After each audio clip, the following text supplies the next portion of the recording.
Good morning students. हम लोग आपकी पुस्तक सृजन के 5/11 बाजार दर्शन, जो कि जैनेंद्र कुमार द्वारा रचित लेखन है, के बारे में अध्ययन कर रहे हैं। इस पाठ से संबंधित एक वीडियो मैंने आपको भेजा था, जिसमें हमने जैनेंद्र कुमार के बारे में परिचय समझा था और थोड़ा सा पाठ हमने बाजार दर्शन का पढ़ा था, जिसमें हमने ये देखा था कि बाज़ार हमें किन स्थितियों में जाना चाहिए और किन स्थितियों में नहीं जाना चाहिए। बाज़ार जाने पर हम बेफिजूल चीज़ें खरीद कर ले आते हैं, हमारा जो पैसा है वो ख़राब करते हैं। हम वहाँ क्या करते हैं, परचेजिंग पावर दिखाते हैं। तो वो जो परचेजिंग पावर है, उस परचेजिंग पावर का उपयोग यहाँ पर हम गलत तरीके से करते हैं। लेखक का कहना ये है कि आपको जब बाज़ार जाना है उस समय आपके पास एक पूरी लिस्ट तैयार हो और आपका जो मन है वो भरा हो और जेब खाली हो, तब तो बाज़ार जाना कुछ उचित भी है।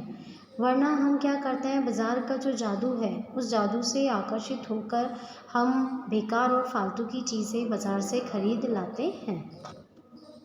फिर हमने अंत में ये देखा था कि लेखक हमें और भी कई बातें उदाहरणों के माध्यम से समझाने का प्रयास कर रहा था, जिसमें एक उदाहरण भगत जी का भी है।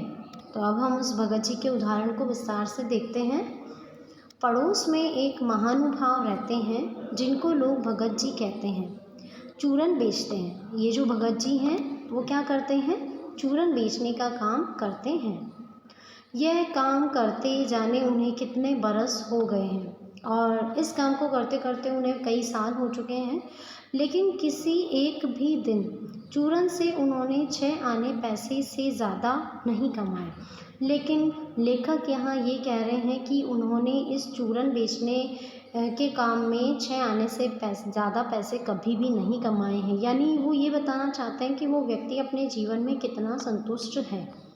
चूरन उनका आसपास सरनाम है। चूरन के नाम से भगत जी जाने जाते हैं, पहचाने जाते हैं और खुद खूब लोकप्रिय हैं और लोगों के बीच में वो लोकप्रिय भी बहुत हैं।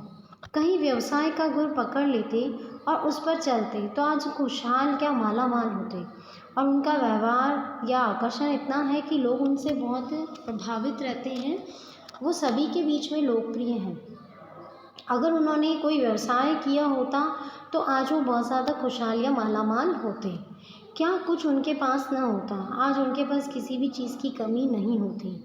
इधर 10 वर्षों से मैं देख रहा हूँ, उनका चूरन हाथों हाथ बिक जाता है। और लेखक आगे ये कह रहे हैं कि पिछले 10 सालों से मैं भगत जी को चूरन बेचते हुए देख रहा हूँ और 10 सालों में ये देखा कि जैसे ही वो चूरन बेचने आते हैं, उनका चूरन हाथों हाथ बिक जाता है। पर वह उसे थोक देते हैं, व्यापारियों को बेचते हैं। अब उनका चूरन जब हाथों हाथ बिक जाता है, लेकिन उसके बावजूद भी वो न तो थोक के व्यापारियों को या किसी को भी उस चूरन को बेचते नहीं हैं। पेशगी ऑर्डर कोई नहीं लेते, साथ में पेशगी ऑर्डर भी नहीं लेते हैं। बंधे वक्त पर अपनी चूरन की पेटी लेकर घर से बाहर हुए नहीं कि देखते देखते 6 आने की कमाई उनकी हो जाती है। वो अपनी चूरन की पेटी लेकर एक बंधे हुए यानी फिक्स टाइम पर बाज़ार आते हैं और हाथों हाथ ही उनके पास 6 आने की कमाई हो जाती है। और उन्होंने अपने जीवन में एक उद्देश्य बना रखा है कि उन्हें 6 आने से पैसे ज़्यादा नहीं कमाने हैं। लोग उनका चूरन लेने को उत्सुक जो रहते हैं। चूरन से भी अधिक शायद वह भगत जी के प्रति अपनी सद्भावना का देय देने को उत्सुक रहते हैं और चूरन से भी ज़्यादा लोग उनके प्रति अपनी सद्भावना व्यक्त करना चाहते हैं। पर 6 आने पूरे हुए नहीं कि भगत जी बाकी चूरन बालकों को मुफ्त बांट देते हैं। लेकिन क्योंकि उन्होंने अपने जीवन में उद्देश्य 6 आने तक का ही बना रखा है, तो 6 आने पैसे कमाते ही वो चाहे चूरन उनके पास बचा है तो वो बच्चों को मुफ्त में बांट के चले जाते हैं। कभी ऐसा नहीं हुआ कि कोई उन्हें 25वां पैसा भी दे सके। कभी चूरन में लापरवाही नहीं हुई, कभी कोई रोग होता भी मैंने नहीं देखा। यानी उनकी तरफ से उनका जो चूरन है वो सभी के लिए स्वास्थ्य लाभ देने वाला है। और तो नहीं, लेकिन इतना मुझे निश्चय मालूम होता है कि इस चूरन वाले भगत जी पर बाजार का जादू नहीं चल सकता। आगे लेखक हमें ये कह रहे हैं कि मैं और तो कुछ नहीं जानता हूँ, लेकिन भगत जी के बारे में इतना अवश्य जानता हूँ कि उन पर ये जो बाजार का जादू है, आकर्षण है, वो चलता नहीं है। कहीं आप भूल न कर बैठिएगा, इन पंक्तियों को लिखने वाला मैं चूरन नहीं बेचता हूँ। जी नहीं, ऐसी हल्की बात भी न सोचिएगा। नहीं, ये समझिएगा कि लेख के किसी भी मान्य पाठक से उस चूरन वाले को श्रेष्ठ बताने की मैं हिम्मत कर सकता हूँ। क्या जाने उस भोले आदमी को अक्षर ज्ञान तक भी है या नहीं, और बड़ी बातें तो उसे मालूम क्या होंगी, और हम आप न जाने कितनी बड़ी बड़ी बातें जानते हैं। लेखक आगे ये कह रहे हैं कि हम ज़्यादा पढ़े लिखे हैं, बहुत बड़ी बड़ी बातें करते हैं, बड़ी बड़ी बातों की जानकारी रखते हैं, लेकिन फिर भी उन भगत जी के सामने हम लोग कुछ भी नहीं हैं। इससे यह तो हो सकता है कि वह चूरन वाला भगत हम लोगों के सामने एकदम नाचीज़ आदमी हो। तो अगर हमारी पढ़ाई लिखाई बहुत ज़्यादा है और हमें ज्ञान ज़्यादा है, तो हम ये कह सकते हैं कि वो जो चूरन वाला भगत है वो हमारे सामने बिल्कुल नाचीज़ आदमी है।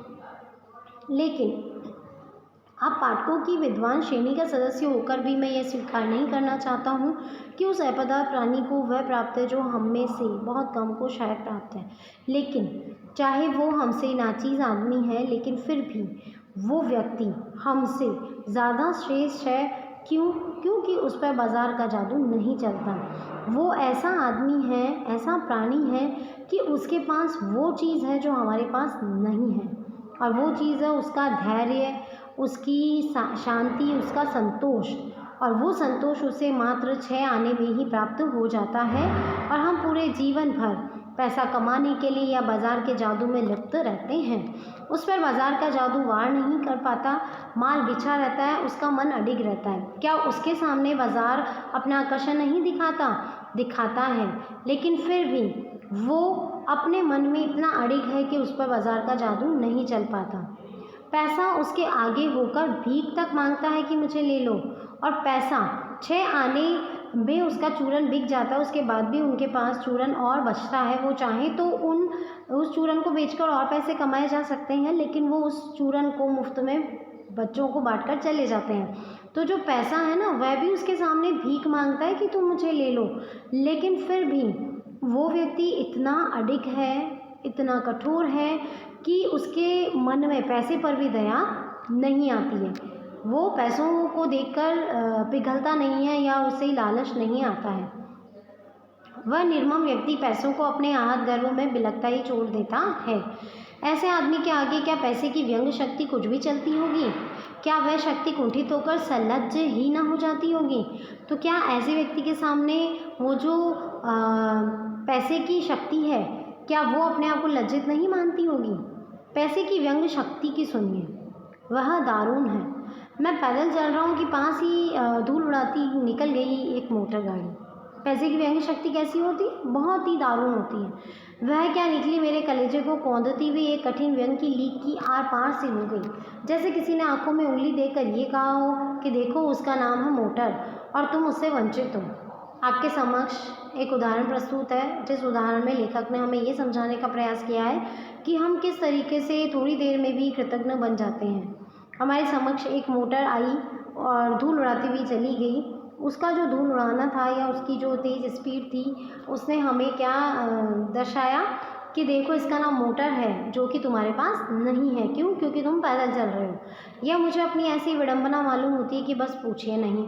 मैं सोचने को आता हूँ कि हाय, ये ही माँ बाप रह गए थे जिनके यहाँ हमें जन्म लेने को था, और उस समय हमारे मन में इस तरह के नकारात्मक विचार जन्म लेते हैं कि क्या मुझे ऐसे गरीब माँ बाप के यहाँ पैदा होना था, मैं पैसे वालों के यहाँ पैदा क्यों नहीं हुआ, या क्यों ना मोटर वालों के यहाँ हुआ। उस व्यंग में इतनी शक्ति है कि ज़रा मुझे अपने सगों के प्रति कृतज्ञ कर देती है। और उस समय चाहे हमारे घर वालों ने हमारे लिए बहुत कुछ किया हो, लेकिन थोड़ी ही देर के लिए सही व्यक्ति अपने सगों के प्रति, अपने अपनों के प्रति कृतज्ञ बन जाता है, एहसान फरामोश बन जाता है। लेकिन क्या लौक वैभव की यह व्यंग शक्ति उस चूरन वाले अकिंचित कर मनुष्य के आगे चूर चूर होकर नहीं रह जाती? चूर चूर क्यों कहो, पानी पानी हो जाती है, क्योंकि भगत जी पर तो पैसे का कोई जादू चलता ही नहीं, और न ही उन पर बाजार का जादू चलता है। तो वह क्या बल जो इस तीखे व्यंग के आगे ही अजय नहीं रहता, बल्कि मानो उस व्यंग की क्रूरता को ही पिघला देता है। उस बल को जो नाम दो, वह निश्चय उस तल की वस्तु नहीं जहाँ तक संसारी वैभव फलता फूलता है। वो इससे ऊपर की चीज़ है, वह कुछ अपर जाति का तत्व है। लोग स्पिरिचुअल कहते हैं, आत्मिक, धार्मिक, नैतिक कहते हैं, जो कि हमसे बिल्कुल अलग है। मुझे योग्यता नहीं कि मैं उन शब्दों में अंतर देखूं और प्रतिपादन करूं। मुझे शब्द से सरोकार नहीं, मैं विद्वान नहीं कि शब्दों पर अटकूं। लेकिन इतना तो है कि जहाँ तृष्णा है, बटोर रखने की स्पृहा है, वहाँ उस बल का बीज नहीं है। बल्कि यदि उसी बल को सच्चा बल मानकर बात की जाए तो कहना होगा कि संचय की तृष्णा, संचय यानी एकत्रित करने की जो तृष्णा, जो प्यास होती है, और वैभव यानी धन संपत्ति प्राप्त करने की जो चाह भूख व्यक्ति में होती है, वो व्यक्ति की निर्बलता ही प्रमाणित होती है। निर्बल ही धन की ओर झुकता है, वह अबलता है। वह मनुष्य पर धन की और चेतन पर जड़ की विजय है, और वह मनुष्य पर धन की विजय नजर आती है और चेतन पर यानी जीवित मनुष्य पर जड़ की विजय दिखाई देती है। एक बार चूरन वाले भगत जी बाजार चौक में दिख गए। मुझे देखते उन्होंने जय जयराम किया, मैंने भी जयराम कहा। उनकी आंखें बंद नहीं थीं और न उस समय बाजार को वो किसी भांति कोस रहे मालूम होते थे। उनको देखकर वो प्रसन्नचित नजर आ रहे थे। ऐसा भी नहीं लग रहा था कि वो बाजार को देखकर कोस रहे हैं कि मेरे पास पैसे कम और बाजार में इतनी रौनक और इतनी चीज़ें हैं कि मैं उसे खरीद नहीं सकता।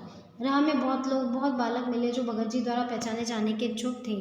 भगत जी ने सबको ही पहचान कर हंसकर जवाब दिया, सबका अभिवादन लिया और सबको अभिवादन किया भी। इससे तनिक भी यह नहीं कहा जा सकता कि चौक बाजार में होकर उनकी आंखें किसी से कम खुली थी। क्या ऐसा था कि वो आंख बंद करके चल रहे थे? ऐसा भी नहीं था। वो चारों ओर देख रहे हैं। बाजार को भी उन्होंने देखा, लेकिन उन पर बाजार का आकर्षण काम ही नहीं कर रहा है।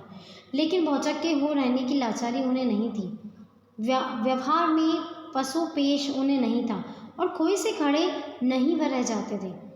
भांति भांति के बढ़िया माल से चौक भरा हुआ है। यह सबके प्रति अप्रीति इस भगत के मन में नहीं है, लेकिन इन सबके प्रति प्रीति उस भगत में नहीं थी। जैसे उस समूचे माल के प्रति भी उनके मन में आशीर्वाद ही हो सकता है, विद्रोह नहीं था, प्रसन्नता ही भीतर थी। कोई भी रिक्त भीतर नहीं था कि ये मेरे पास नहीं है। देखता हूँ कि खुली आँख, तुष्ट और मग्न वह चौक बाजार में चलते चले जा रहे हैं। राह में बड़े बड़े फैंसी स्टोर पड़े ही रह गए, लेकिन भगत जी कहीं नहीं रुके और उन पर किसी का भी कोई आकर्षण नहीं बना। रुकते हैं तो एक छोटी सी पंसारी की दुकान पर। क्यों? क्योंकि वहाँ उन्हें अपने ज़रूरत की चीज़ लेनी है। वहाँ दो चार अपने काम की चीज़ ली और चले जाते हैं। बाजार से हठपूर्वक विमुखता उनमें नहीं है। वो ये सब ज़बरदस्ती नहीं कर रहे कि बहुत आँख बंद करके, आँख बचा कर वो इस बाज़ार से बचकर जाना चाहते हैं।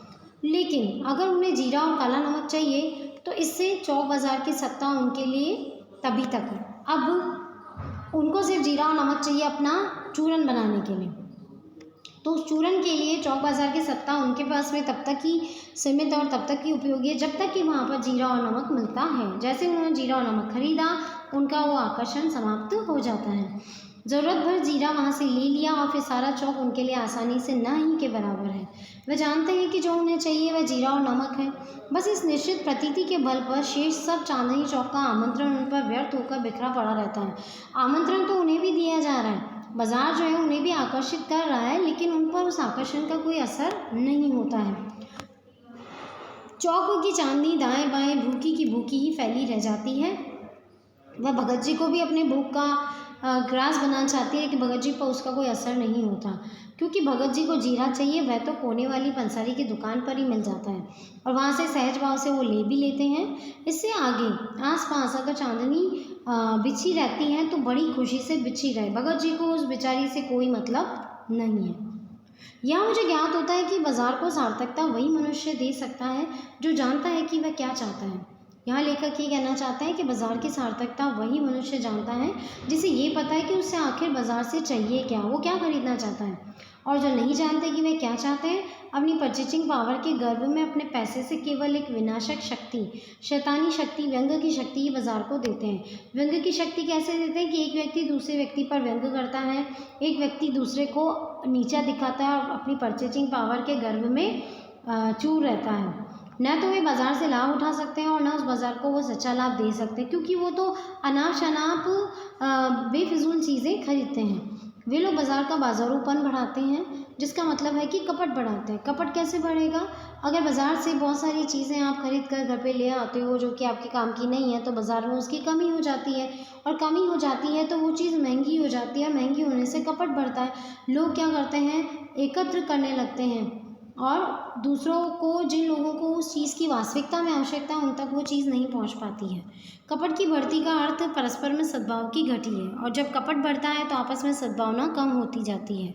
इस सद्भाव के ह्रास पर आदमी आपस में भाई भाई और सुहृद और पड़ोसी फिर रह ही नहीं जाते, और ऐसे में क्या होता है, न पड़ोसी और न भाई एक दूसरे के पड़ोसी और भाई बनकर रहते हैं, और आपस में कोरे ग्राहक और बेचक की तरह आपस में व्यवहार करते हैं, क्योंकि दोनों एक दूसरे को ठगने की घात में हैं। खरीदार सोचता है कि मैं पैसा कम कराकर दुकानदार से सामान ले लूं, और दुकानदार ये सोचता है कि मैं सामने वाले को बेवकूफ़ बनाकर उससे अधिक पैसे ऐंठ लूं।